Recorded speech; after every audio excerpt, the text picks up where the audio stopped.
السلام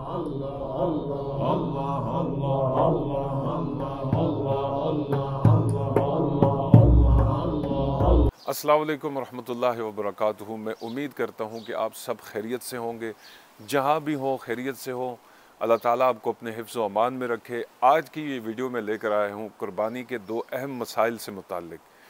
پہلا مسئلہ یہ ہے کہ قربانی کے جانور کی عمر کتنی ہونی چاہیے، اور دوسرا مسئلہ یہ ہے کہ اگر ایک گھر کے اندر ایک سے زائد افراد موجود ہیں اور تمام افراد صاحب نصاب ہیں، یعنی سب پر قربانی واجب ہے، تو کیا ایک بکرا یا بکری ان کی طرف سے قربان کر کے تمام گھر والوں کی طرف سے قربانی ادا ہو جائے گی یا نہیں ہو جائے گی؟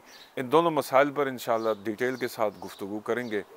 ہمیشہ کی طرح میں آپ سے ملتمس ہوں، اگر آپ اس چینل دین آن لائن پہ نئے آئے ہیں تو برائے کرم اس چینل کو سبسکرائب کیجئے اور بیل آئیکن کے بٹن کو ضرور پریس کیجئے، اور ثواب کی نیت سے اس ویڈیو کو دوسروں کے ساتھ ضرور شیئر کیجئے۔ اللہ آپ کا حامی و ناصر ہو۔ پہلا سوال کہ جانور کی عمر کیا ہونی چاہیے؟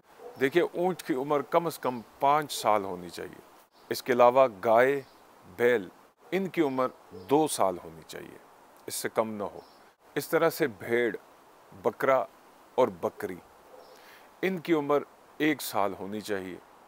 ہاں، البتہ بھیڑ یا دمبا 1 سال سے کم عمر کے ہیں، لیکن اتنے توانا ہیں، اتنے فربا ہیں کہ دیکھنے میں پورے 1 سال کے لگتے ہیں، تو آپ ان کی قربانی دے سکتے ہیں۔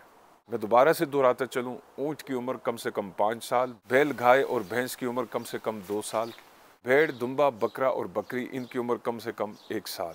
اس کے علاوہ دوسرا مسئلہ یہ ہے کہ اگر ایک گھر میں 5 افراد مقیم ہے یا 7 افراد مقیم ہے اور سب صاحب نصاب ہیں، یعنی سب پر قربانی واجب ہے، تو ان کی طرف سے اگر ایک ہی بکرا قربان کر دیا جائے اور یہ سمجھا جائے کہ سب کی طرف سے قربانی ہو چکی ہے، تو ایسا نہیں ہوتا۔ اس لیے ہر ایک کے نام سے الگ الگ قربانی دینی پڑے گی۔ اگر 7 افراد ایک گھر میں مقیم ہیں یا 5 ہیں تو وہ ایک بڑا جانور خرید سکتے ہیں اور اس میں جو ہے نا حصہ داری کے ساتھ اس کی قربانی کر سکتے ہیں۔ ہر ایک کی طرف ایک ایک حصہ منسوب ہو جائے گا۔ 7 بندے ہیں تو ایک بیل کافی ہوگا، ایک اونٹ کافی ہوگا، ایک گائے کافی ہوگی۔